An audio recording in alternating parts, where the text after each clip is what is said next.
They say destiny is something you're given, but I believe destiny is something you build with your own two hands. At least, that's what I used to whisper to myself every morning as I laced up my running shoes in the pre-dawn darkness of Denver, watching the city slowly come alive beneath a sky painted in shades of amber and rose. My name is Eleanor Vance, though everyone calls me Ellie. I'm 30 years old, a senior accountant at Henderson & Associates, and for the past 4 years, I've lived by a single, unwavering principle: discipline equals freedom. Every dollar I earned, I tracked. Every expense, I justified. Every decision, I made with my future in mind. While my colleagues grabbed lunch at trendy downtown bistros, I packed salads in Tupperware containers. While they upgraded their phones every year, I nursed my old model until the screen was so cracked it looked like a spider's web. I wasn't being cheap. I was being strategic, because I had a goal. A clear, tangible, beautiful goal that kept me going through double shifts and tax season marathons and weekends when everyone else was out having fun. I was going to buy myself a brand new Subaru Outback. Not lease, not finance with crippling interest rates. Buy, outright, cash.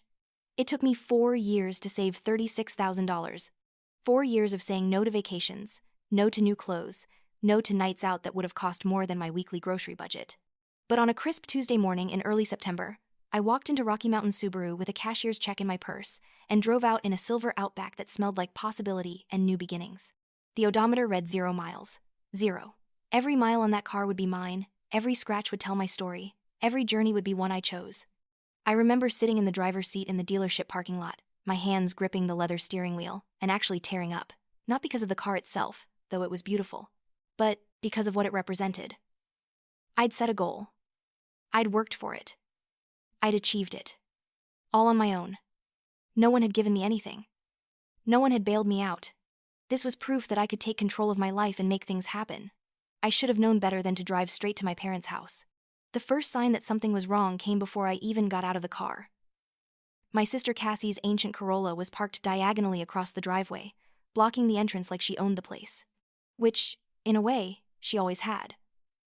I had to carefully maneuver my pristine new SUV around it, my heart pounding as I came within inches of scraping against the stone retaining wall my father had built. I could almost feel the paint threatening to peel away before I'd even driven it for a full day. When I finally made it inside, I found my family exactly where I'd expected them. Dad, Richard Vance, sat in his leather recliner reading the Wall Street Journal, his reading glasses perched on his nose in that way that made him look distinguished rather than old.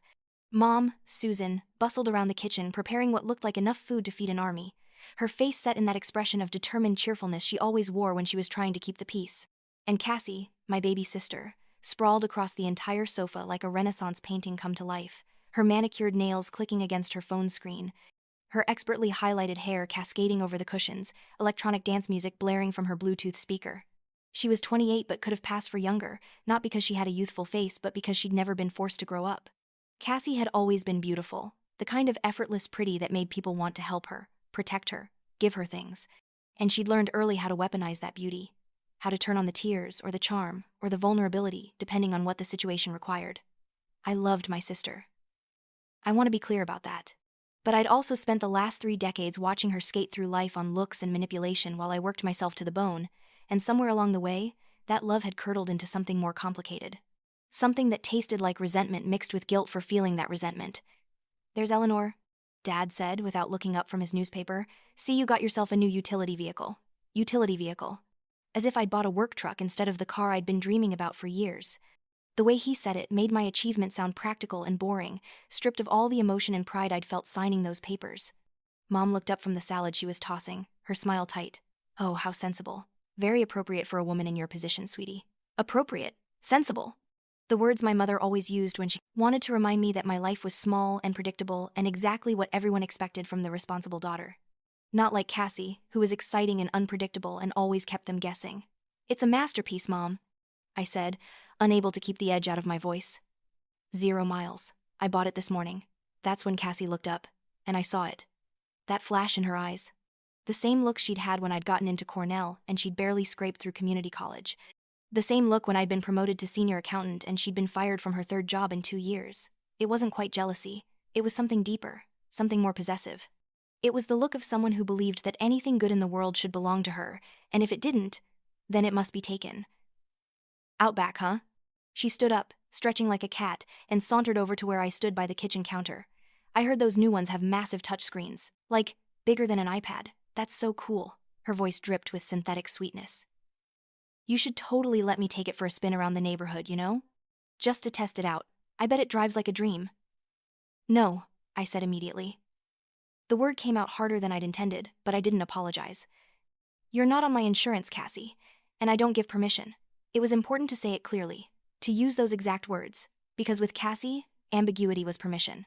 A maybe was a yes. A concerned expression was just her being dramatic. You had to draw clear, bold lines in permanent marker, and even then she'd try to erase them.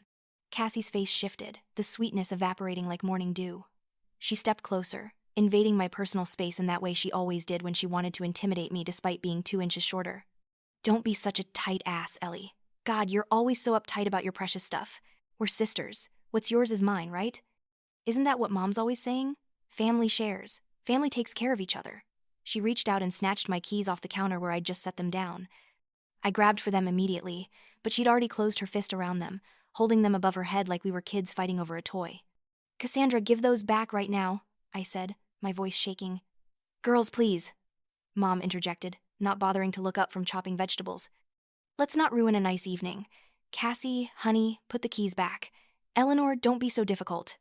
Cassie just wants to see your new car. My mother had perfected this technique over decades. Pretend everyone was equally at fault. Never assign blame to Cassie. Always make me feel like the problem was my inability to be more flexible, more forgiving, more sisterly. It was gaslighting dressed up as peacekeeping. I lunged for the keys again, and this time I got them, but not before Cassie's long nails scraped across my wrist hard enough to draw blood. We stood there, both breathing hard, staring at each other while our parents pretended nothing was happening. Finally, I pocketed the keys and excused myself to use the bathroom, my hands trembling with anger and something else, something that felt like premonition. Dinner was exactly as uncomfortable as I'd expected. I told them about the 4 years of sacrifice, the extra shifts, the budgeting apps, and savings plans. Cassie rolled her eyes and made snide comments about how some people didn't need to be so dramatic about basic adult responsibilities. Dad just nodded along, occasionally interjecting to remind me that everyone has bills, Eleanor. You're not special because you paid for your own car. The message was clear. My accomplishment meant nothing. My years of discipline and hard work were just what was expected. Cassie, meanwhile, hadn't held a job for more than 8 months in the past 3 years, still lived in an apartment paid for by Mom and Dad's loans that would never be repaid, and had racked up credit card debt that Dad periodically cleared just this once. But none of that was ever discussed. We were supposed to pretend Cassie was just going through a phase, just figuring herself out, just needed a little more time. When I went upstairs to grab my jacket, I should have taken my keys with me. But I'd been so desperate to escape the suffocating atmosphere of that dining room that I'd left them on the entry table without thinking. By the time I came back down, they were gone. Where are my keys? I asked, my voice cutting through the conversation. Mom wouldn't meet my eyes. Cassie just wanted to drive around the block, sweetie. She'll be right back. The floor seemed to tilt beneath my feet. I said no. I specifically said no. You heard me say no. Dad set down his coffee mug with a sharp click. Don't be so melodramatic, Eleanor. She's your sister. She's not going to hurt your precious car. She'll be back in 10 minutes. That's not the point, I was shouting now, something I almost never did. The point is, I said no. I set a clear boundary, and you all just ignored it. You let her take my keys after I explicitly refused permission. Do you understand what that means? That's theft. It's family, Mom interrupted, and her voice had gone cold in that way it only did when I pushed back against Cassie. Family helps each other. Family shares. Or did you forget that while you were up there on your high horse, counting your pennies? I wanted to scream. I wanted to upend the table. I wanted to do something that would make them understand how violated I felt, how angry, how completely done with being the reliable one who got nothing but criticism while Cassie got everything and gave nothing back. But before I could say anything else, my phone rang. Unknown number. I almost didn't answer it, but something made me hit accept. Is this Eleanor Vance? A man's voice, professional and serious. Yes? This is Officer Rodriguez with Denver PD. There's been an accident involving your vehicle, a 2024 Subaru Outback. You need to come to the intersection of Maple and 17th right away. The world narrowed to a pinpoint. I was vaguely aware of my parents staring at me, of the color draining from my mother's face as she realized what was happening. I didn't say anything. I just grabbed my purse and walked out, leaving them sitting in their own consequences for once. When I arrived at the scene, I almost didn't recognize my car. The entire front end was crumpled like aluminum foil, the hood buckled upward at an angle that suggested high-speed impact. The driver's side door was dented inward, the window shattered. Airbags hung deflated from the steering wheel and dashboard, and there was a long scrape down the passenger side where she'd apparently sideswiped a parked car before hitting a telephone pole. 0 miles. I'd had it for less than 12 hours. The first person I saw was Cassie. And I swear to God, she was laughing. She stood 20 feet away with a young police officer, and she was actually posing for a selfie next to the wreckage. Her phone held high, her lips pursed in that Instagram pout she'd perfected. I could see her screen from where I stood. The caption read, "Oopsie, big sis is gonna kill me, lol. New cars are so sensitive." Something inside me broke. Not cracked. Broke. Clean through. Officer Rodriguez walked over to me, his expression professionally sympathetic. "Miss Vance, I'm sorry about your vehicle. According to witnesses, your sister was driving approximately 45 in a 25 zone when she lost control. She claims the accelerator stuck, but our preliminary investigation doesn't support that. The damage estimate from the towing company is around $41,600. More than the car cost. More than 4 years of savings. My entire dream. Destroyed in the time it took to drive around the block." "She wasn't supposed to be driving it," I heard myself say. I specifically told her no. "She took my keys without permission." The officer's expression shifted slightly, became more alert. "So you didn't give her permission to operate your vehicle?" "No. Absolutely not. She stole my keys after I explicitly refused." He wrote something in his notebook. "That's important information, ma'am. That changes the nature of the incident. You'll want to document that in your insurance claim. And you should speak with your insurance representative as soon as possible about pursuing a direct claim against your sister, rather than going through your own coverage." My phone buzzed. A text from Mom. "Don't make this worse than it needs to. B. Eleanor. It's just a car. Don't ruin your sister's life over a mistake.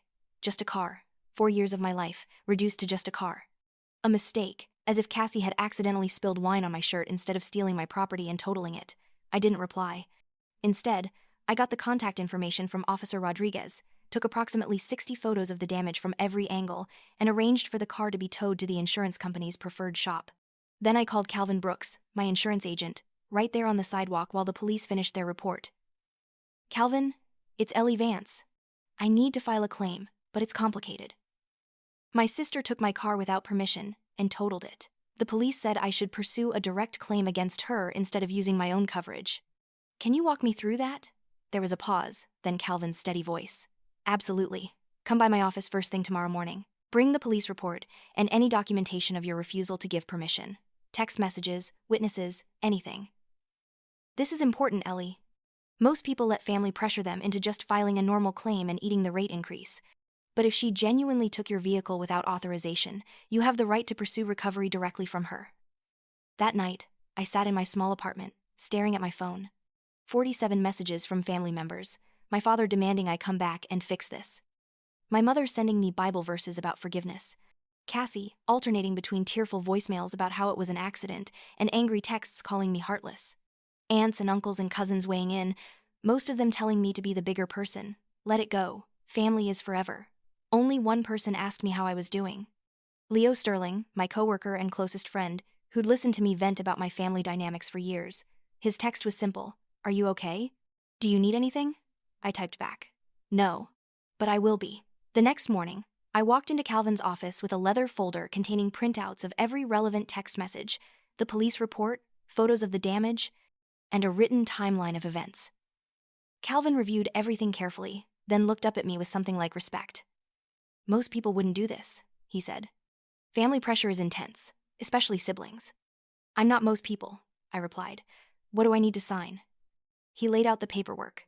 By filing a direct claim against Cassie, I was essentially stating that she'd operated my vehicle without authorization and was therefore personally liable for all damages. The insurance company would pay me out, then pursue recovery from her through collections if necessary. It would protect my insurance rates. But it would also likely result in Cassie facing serious financial consequences. Wage garnishment. Collection agencies. Credit score destruction. I signed every document without hesitation. That evening, my parents called a mandatory family meeting. The text from my father made it clear this wasn't a request. Emergency family meeting. 7 p.m. Your presence is required. This has gone far enough. I showed up 30 minutes late on purpose, walking into their dining room to find it set up like a courtroom. Dad sat at the head of the table with a leather folder. Mom had her hands clasped in prayer position. Cassie sat across from them, eyes red and puffy, wearing her most innocent outfit, a soft pink sweater that made her look about 16. "Finally," Dad said when I appeared in the doorway. "Sit down, Eleanor. We need to discuss your behavior." I remained standing. "My behavior?" "You've escalated the situation beyond all reason," Mom said, her voice quivering. "Do you know what you've done? Cassie could lose everything because of your vindictiveness." "Cassie lost everything the moment she stole my keys and destroyed my car," I said calmly. "I'm just making sure she faces the consequences." Dad slammed his hand on the table. "She's your sister, your blood, and you're treating her like a criminal over a car accident." "It wasn't an accident, Dad. Accidents happen when you have permission to be doing something. She stole my car after I said no. She drove recklessly. She destroyed property worth more than $40,000. That's not an accident. That's a crime followed by negligence." Cassie started crying, these big theatrical sobs that had worked on our parents for 30 years. "I can't believe you're doing this to me, Ellie. I could go to jail. They could garnish my wages. My credit will be ruined. How am I supposed to get an apartment or a loan or anything ever again?"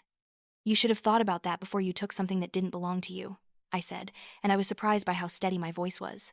No anger, no emotion, just fact. Mom stood up, her face flushed. "Eleanor Marie Vance, you will call the insurance company right now and tell them this was all a misunderstanding. Tell them you gave Cassie permission. Tell them whatever you have to tell them, but you will fix this." "No." The word hung in the air like a gunshot. I'd never said no to my mother about something that mattered. Small things, sure. But never anything like this. Never anything that would actually upset the family dynamic.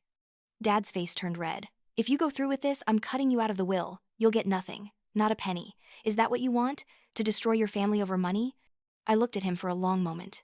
Really looked at him.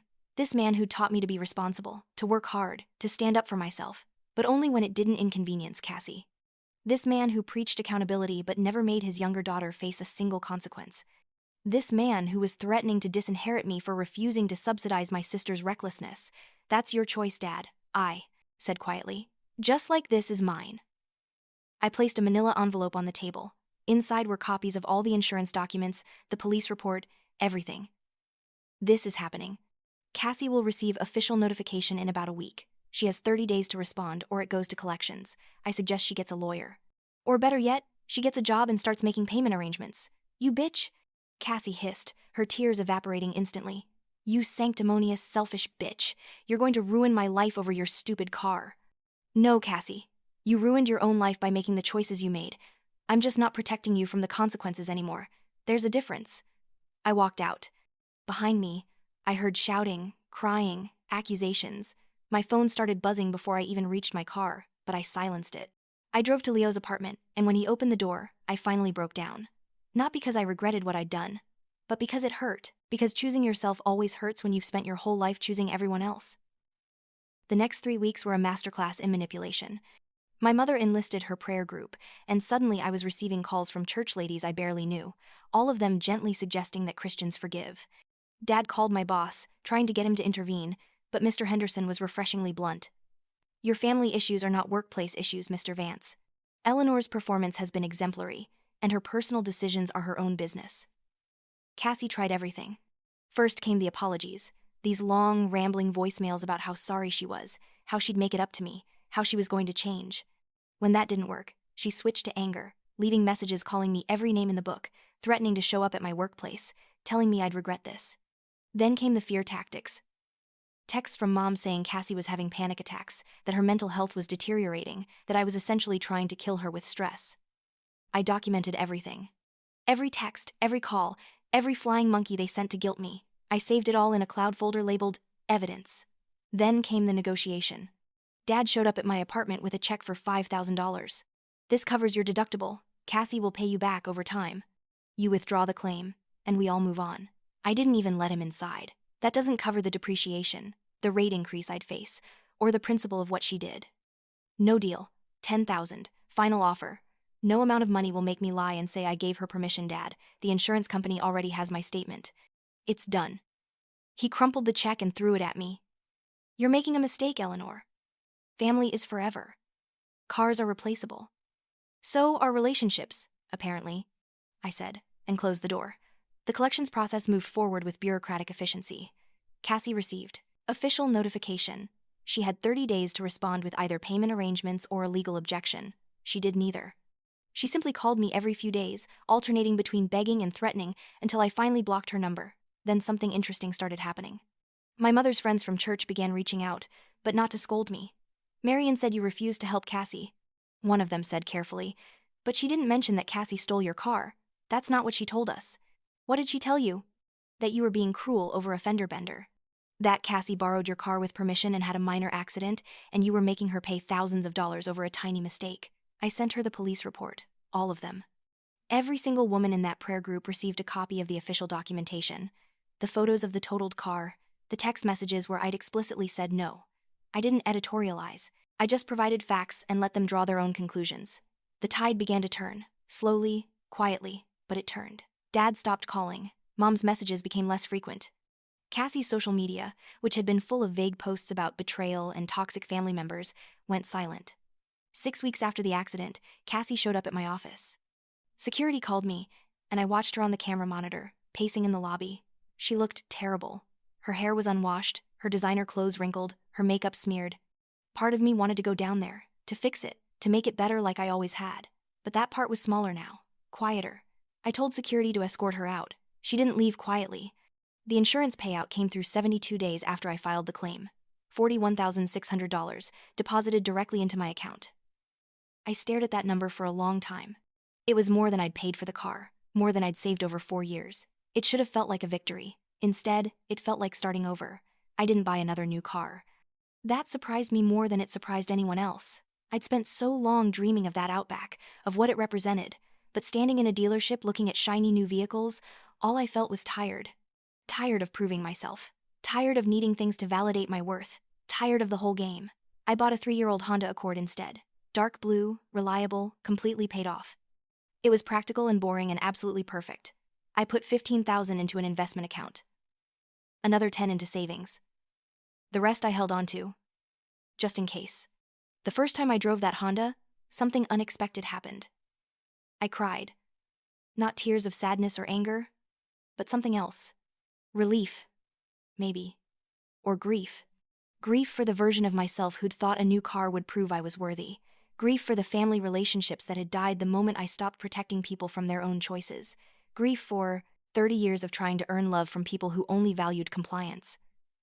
3 months after the accident, Cassie's wages were garnished. She lost her job, or quit. The story changed depending on who was telling it. She moved back in with our parents. Dad called me one last time. "I hope you're satisfied," he said.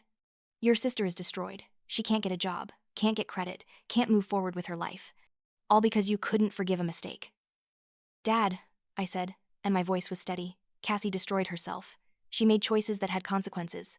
I just refused to shield her from those consequences. There's a difference, and until you understand that, we don't have anything else to talk about." He hung up. We haven't spoken since. My mother tried a different approach. She started sending cards. Not apologetic cards. Cards about forgiveness. Cards about how Jesus wants us to reconcile. Cards with pressed flowers and Bible verses about turning the other cheek. I read each one carefully, then filed them away. I didn't throw them out, but I didn't respond either. 6 months later, Leo and I went hiking in Rocky Mountain National Park. We stood at the peak of a trail overlooking valleys painted in autumn colors, and he asked me if I regretted it. "Sometimes," I admitted. "Not the decision itself. But I regret that it was necessary. I regret that they made me choose between my own well-being and their approval. I regret that they taught Cassie she didn't have to be accountable. I regret that I waited 30 years to set boundaries. But you don't regret setting them?" "No, never that." The wind picked up, cool and clean, carrying the scent of pine and possibility. Behind us, in the parking lot, my Honda Accord sat waiting. It wasn't the car I'd dreamed about. It wasn't a symbol of achievement or independence or any of the things I'd wanted the Outback to be. It was just a car. A reliable, practical car that got me where I needed to go. And somehow, that was enough. I've started therapy. That was Leo's suggestion, after one too many late-night conversations where I tried to process what had happened. My therapist, Dr. Chen, has this gentle way of asking questions that make me confront things I've been avoiding my whole life. "You keep talking about what you lost," she said during one session.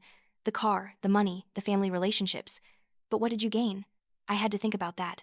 The losses were so tangible, so obvious. But the gains? Those were subtle, harder to quantify. "Peace," I said finally. "I gained peace. I'm not waiting for the other shoe to drop anymore. I'm not wondering when Cassie will need something else. when my parents will ask me to sacrifice again. I know where I stand. I know what I'm worth. And I know I can trust myself to protect that worth, even when it's hard. Doctor, Chen nodded. That's not a small thing, Eleanor. That's everything. A year after the accident, I got promoted to accounting manager. The position came with a significant raise and a corner office with windows overlooking downtown Denver. Mr. Henderson called me into his office to tell me personally. You've been through a lot this year, he said, but your work never suffered. That takes real strength. I wanted to tell him that my work was the only thing that didn't make me feel like I was drowning. That there was something soothing about numbers, about debits and credits, about systems that balanced, but I just thanked him and shook his hand. My first day in the new office, I found a card on my desk from the team. Inside, someone had written, "To the most resilient person we know, you inspire us." It was unsigned, probably from Leo, but it made me cry anyway. I've learned to let people see me cry. That's another thing therapy has taught me. For so long, I thought showing emotion was weakness. I thought being strong meant being stoic, never letting anyone see that I was hurt or angry or scared. But Dr. Chen helped me understand that real strength is being honest about your feelings while still maintaining your boundaries. You can cry and still say no. You can grieve and still move forward. You can love people and still protect yourself from them. Cassie sent me a letter on my 31st birthday, not through the mail. She left it tucked under my apartment door, which meant she knew where I lived, which meant Mom had given her my address despite my explicit request not to. The boundary violation should have made me angrier than the letter itself, but by then I'd learned to expect it. The letter was long. 6 pages, front and back, written in Cassie's looping cursive. It started with apologies. "I'm sorry for taking your car. I'm sorry for not respecting your boundaries. I'm sorry for how I treated you growing up." Then it pivoted to explanations. "But you have to understand, Mom and Dad always made it seem like you were the strong one who didn't need anything. They always made me feel like I was fragile, like I couldn't handle responsibility. They created this dynamic." By page 4, we'd reached justifications. "And honestly, Ellie, you were always so uptight about everything, so controlling, so judgmental. You made it impossible for me to have a relationship with you because you were always holding my mistakes over my head." Page 5 was bargaining. "If you just agree to call off the collections, we can start over. I'll pay you back, I promise. We can rebuild our relationship. Isn't that what you want? Don't you miss having a sister?" The final page was a threat wrapped in concern. "I'm worried about you. Everyone is. Leo called Mom and said you've been isolating yourself. That you've cut off the whole family over pride. Is that who you want to be? Someone who's too proud to forgive?" I read the letter 3 times. Then I called Leo. "Did you call my mother?" "What? No. Why would I do that?" "Cassie's letter says you did. Says you told Mom I was isolating myself," Leo swore. "Ellie, I've never spoken to your mother in my life. I don't even have her number. That's a manipulation tactic. She's lying to make you feel like everyone's worried about you, like you're the problem." I knew he was right, but it still hurt. Not because I believed it, but because Cassie thought I was stupid enough to believe it. Because even now, even after everything, she was still trying to manipulate me. I didn't respond to the letter. Dr. Chen and I had worked on this. Not every communication deserves a response. Sometimes silence is the clearest boundary of all. But I did respond to Mom. I sent her a brief email. "You gave Cassie my address after I asked you not to. That was a violation of my clearly stated boundary. Until you can respect my boundaries, we won't be having contact. This is not negotiable." She tried calling. I didn't answer. She sent emails. I filtered them to a folder I never opened. She sent cards to my office. I returned them unopened. The hardest part wasn't maintaining the boundaries. The hardest part was the grief. Because I was grieving. Not for the relationship we had, but for the relationship I'd always hoped we could have. The mother who would have protected me instead of my abuser. The father who would have been proud of my accomplishments instead of dismissive. The sister who would have celebrated my successes instead of trying to steal them. Dr. Chen explained it as ambiguous loss. "You're mourning something that never existed," she said. "That's why it's so painful. You're not just losing the relationship you had. You're losing the hope of the relationship you deserved." I joined a support group for people estranged from their families. I'd never thought of myself as estranged. That word felt so harsh, so dramatic. But sitting in that church basement, listening to other people's stories, I realized that's exactly what I was. And I wasn't alone. There was Marcus, who'd cut off his parents after they refused to accept his husband. There was Jennifer, whose mother had stolen her identity and ruined her credit. There was David, whose brother had physically assaulted him and then been upset when David pressed charges. We were all people who'd been forced to choose between our own well-being and family relationships. And we'd all chosen ourselves. "Do you regret it?" I asked Marcus one evening after group. He thought about it for a long time. I regret that it was necessary, he said finally. I regret that my parents couldn't love me for who I am. But I don't regret protecting myself. And every year that passes, I regret it less. The peace keeps growing, and the grief keeps shrinking. That gave me hope. The idea that this wouldn't always hurt this much, that someday the peace would be louder than the pain. 18 months after the accident, I went on a date. His name was James. He was a project manager at a tech company, and Leo had set us up after months of me insisting I wasn't ready. We met for coffee at a place in Capitol Hill, and I was so nervous I almost canceled 3 times. So, James said after we'd gotten through the basic small talk, Leo mentioned you've been through a rough patch with your family. You don't have to talk about it if you don't want to. I appreciated that, the acknowledgement without the pressure. I took a sip of my latte and decided to be honest. I cut off my family about 1.5 years ago. My sister stole my car and totaled it, and when I held her accountable, they all chose her side, so I chose myself. I waited for the judgment. The lecture about forgiveness. The suggestion that family is forever and I should try harder. Instead, James nodded slowly. That must have taken a lot of courage. I felt something loosen in my chest. Most people don't see it that way. Most people think I'm the bad guy for not just letting it go. Most people haven't been in that position, he said. Most people who say family is everything have families that actually treat them with basic respect. It's easy to be loyal to people who are loyal to you. It's a lot harder to set boundaries with people who've been exploiting you for years. We talked for 3 hours. I didn't hear from James again for a week, and I assumed that was that. Then he texted, "Sorry for the silence. I wanted to make sure I was ready for this. I really like you, but I can tell you're still healing. I don't want to be a rebound from your family trauma. Can we take this slow?" It was the most emotionally intelligent thing anyone had ever said to me. We did take it slow. Coffee dates, then dinner dates, then day trips into the mountains. He never pushed, never asked me to compromise my boundaries, never suggested I should make peace with my family for the sake of our relationship. He just showed up, consistently, and let me figure out who I was without them. 2 years after the accident, I was standing in my apartment bathroom when I realized something strange. I hadn't thought about the car in weeks. The Outback, the symbol of everything I'd lost and fought for, had somehow stopped being the center of my story. It was just a thing that happened. A catalyst. But it wasn't who I was anymore. I called Dr. Chen and told her. She laughed, this warm, genuine sound. That's how you know you're healing, Eleanor. When the trauma becomes a chapter instead of the whole book. Around that same time, I got a Facebook friend request from my cousin Amanda, Dad's niece. We'd been close as kids but had drifted apart. I accepted it cautiously, expecting her to be a flying monkey sent to guilt me back into the family. Instead, she sent me a long message. "I'm sorry I didn't reach out sooner. I heard what happened with Cassie and your parents. My mom told me their version, but then I talked to some of the women from your mom's church, and they told me what actually happened. I just want you to know that what you did took guts, and I'm proud of you. Also, I stopped talking to Uncle Richard and Aunt Susan about 6 months ago for similar reasons. If you ever want to grab coffee and talk, I'd love that." We met the following week.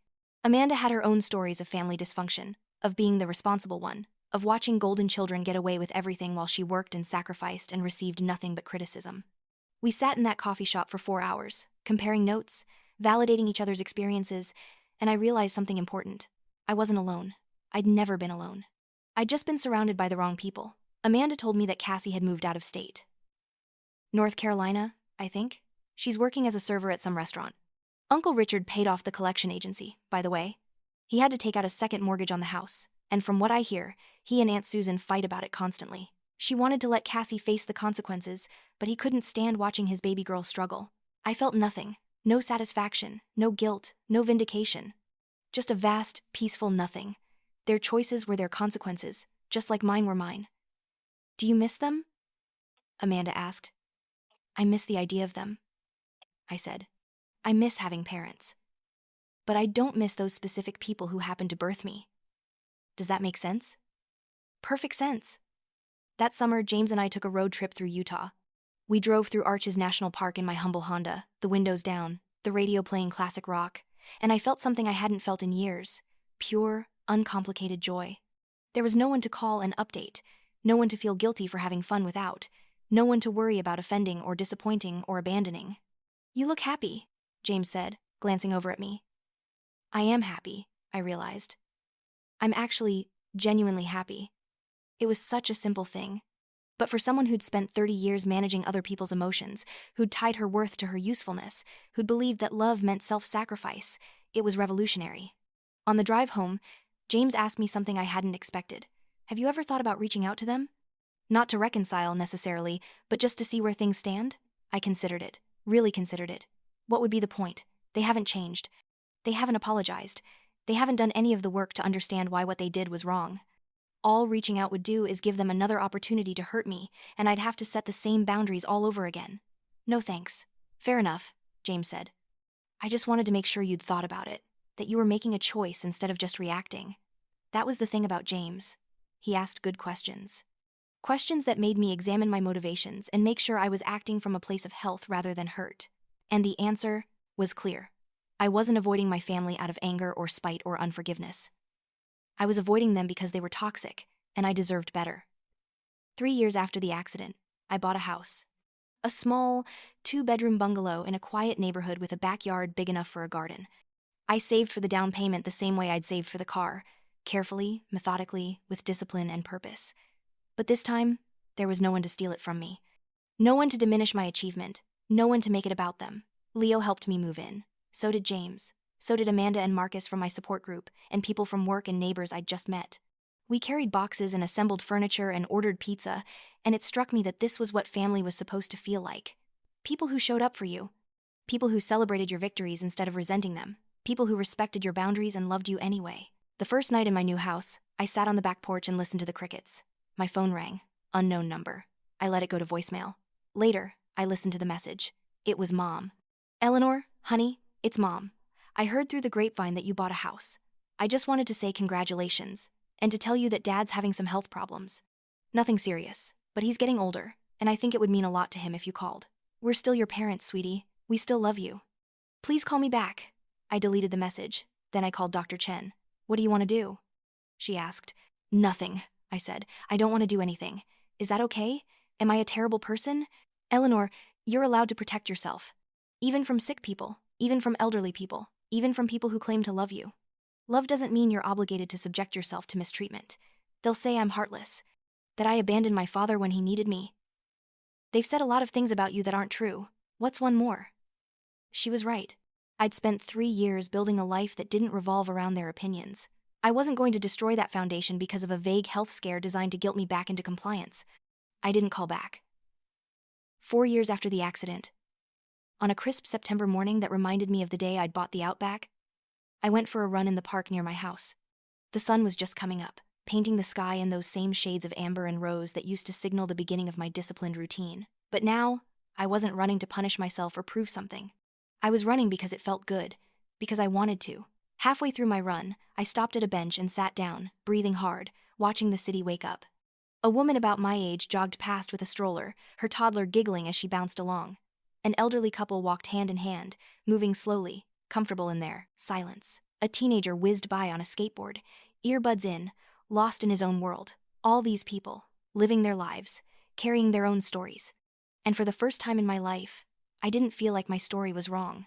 I didn't feel like I needed to apologize for it, or minimize it, or make it more palatable for other people. I'd survived. I'd escaped. I'd rebuilt. And that was enough. When I got home, I made myself breakfast and sat down to write. It was something Dr. Chen had suggested months ago. Write your story. Not for publication, not to send to your family, just to document it, to own it, to transform it from something that happened to you into something you survived. I opened my laptop and stared at the blank page for a long time. Then I began to type. They say destiny is something you're given, but I believe destiny is something you build with your own 2 hands. It took me 3 months to finish writing my story. 50,000 words about family dysfunction, stolen dreams, and the long, painful process of choosing yourself. When I was done, I printed it out and put it in a binder. I didn't show it to anyone except Dr. Chen, who read it during one of our sessions and then looked up at me with tears in her eyes. Eleanor, she said softly, you know what this is, right?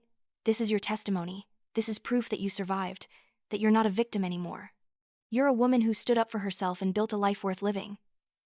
I did know. And holding that binder, feeling the weight of my own story in my hands, I felt something click into place. This was closure, not reconciliation, not forgiveness in the way my mother defined it, but an ending, a full stop, a completion. 5 years after the accident, I got a call from a number I didn't recognize. This time, I answered. Hello? Ellie? The voice was familiar but aged, rougher than I remembered. It's Cassie. My first instinct was to hang up. My second was to demand to know how she got my number. But I did neither. I just waited. I know you probably don't want to hear from me, she continued, and she sounded tired. Genuinely tired, not the performative exhaustion she used to weaponize. And I'm not calling to ask for anything. I just wanted to tell you that I'm sorry. Really sorry. Not sorry that I got caught or that there were consequences. Sorry that I did it. Sorry for taking your car. Sorry for how I treated you growing up. Sorry for everything. I still didn't say anything. I've been in therapy for 2 years, Cassie said. After I moved to North Carolina and had to actually support myself without mom and dad bailing me out, I kind of fell apart. I ended up in a really dark place, and my roommate made me see a therapist. And we've been working through a lot of stuff, including how I treated you. Okay, I said finally. Just that one word. I don't expect you to forgive me. I don't even expect you to want to. Talk to me. I just needed you to know that I understand now. I understand that what I did was wrong. I understand that you had every right to do what you did. I understand that I blamed you for consequences I brought on myself, and I'm sorry. There was a long pause. I could hear her breathing, nervous and shallow. My therapist asked me what I wanted from you, Cassie continued. Like, what would make me feel like we were okay? And I realized I don't want anything. I just wanted to apologize. Not because I think it will fix things, just because it's true. I was a terrible sister. You deserved better. Something in my chest loosened, but it wasn't forgiveness. It was more like acknowledgement, like a debt being paid that I'd stopped expecting to collect. Thank you for saying that, I said. It means something. Not everything, but something. Are you happy? Cassie asked. Like, actually happy?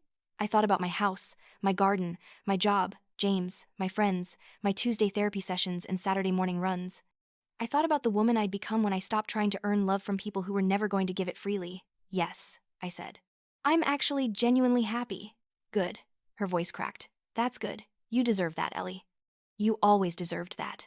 We talked for a few more minutes. She told me about her job at a restaurant, about her apartment, about her therapy breakthroughs. I told her about my house and my promotion. It was surface level, careful, like two strangers making polite conversation. But it wasn't hostile. And for now, that was enough. When we hung up, I sat with my phone in my hand for a long time. Then I texted James. Cassie called. She apologized. I think I'm okay. He texted back immediately. Want me to come over? Yeah, I typed. I think I do. That evening, sitting on my back porch with James, I tried to explain what I was feeling. It's weird, I said. I thought if she ever apologized, I'd feel vindicated or satisfied or something, but I don't. I just feel kind of neutral. Like, okay, you apologized. That's nice. But it doesn't change anything that matters. Maybe that's growth, James suggested. Maybe you've gotten to a place where you don't need her apology anymore. You've moved on with or without it. He was right. 5 years ago, I desperately wanted them to see what they'd done to me. I'd wanted acknowledgement, validation, proof that I wasn't crazy or unreasonable or cruel, but somewhere along the way, I'd stopped needing that from them. I'd given it to myself. I never did reconcile with my parents.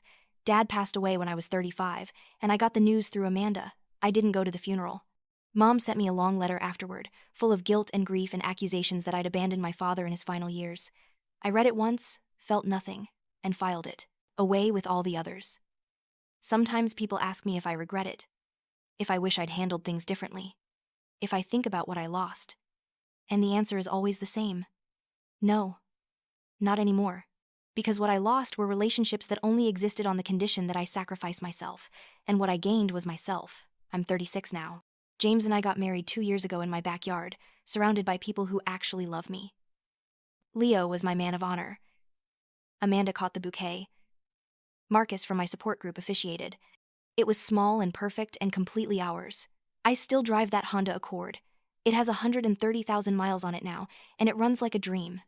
Sometimes I think about that Subaru Outback, about those 0 miles and that new car smell and everything it represented. And I realize that losing it was the best thing that ever happened to me. Not because I wanted to lose it, not because the pain wasn't real, but because it forced me to make a choice. Protect the symbol of my independence, or maintain relationships with people who didn't respect my independence at all. And in choosing to protect myself, I became truly independent for the first time in my life. Last week, a young woman in my office came to me for advice. Her sister kept borrowing money and never paying it back, and her parents were pressuring her to keep helping. She looked exhausted and desperate and so familiar. What should I do? She asked. I thought about all the years I'd spent asking that same question, hoping someone would give me permission to choose myself, waiting for someone to tell me that boundaries weren't cruelty, looking for validation that I deserved better. Here's what I learned, I told her. Helping someone doesn't mean harming yourself. There's a difference between supporting someone and enabling them, between loving someone and letting them destroy you. You can forgive people and still refuse to let them hurt you again. Forgiveness doesn't erase consequences, and sometimes the most loving thing you can do for someone is to let them face the results of their own choices. She stared at me with tears in her eyes. But they're my family. I know, I said gently. And you can love your family from a distance. You can wish them well without sacrificing yourself. You can be family without being a doormat. Those aren't contradictions. Those are boundaries. And boundaries aren't mean. They're self-respect. I don't know if she took my advice. That's her journey to make. But I hope she does. I hope she chooses herself sooner than I did. I hope she learns before she's 30 that her worth isn't measured by what she'll tolerate, that peace doesn't come from staying silent, that you can't set yourself on fire to keep someone else warm. These days, I spend my evenings in my garden or reading on my porch or cooking dinner with James. Simple pleasures that would have felt selfish years ago. Normal activities that my family would have interrupted with drama and demands and crises that only I could solve. But now, my evenings are my own. My weekends are my own. My life is my own.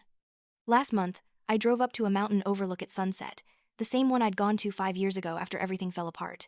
I parked my faithful Honda and walked to the edge, looking out over the valley bathed in gold and pink light. The wind carried the scent of pine and autumn and possibility. For years, I thought forgiveness meant keeping the family together, but sometimes, peace doesn't come from staying silent. Sometimes, it comes from speaking up. Sometimes, it comes from walking away. And sometimes, the most important thing you can do is stop protecting people from the consequences of their own actions. I stood there alone on that mountain, the same way I'd stood 5 years before. But this time, I wasn't alone because I'd been abandoned.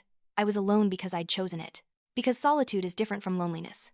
Because sometimes, the best company you can keep is your own.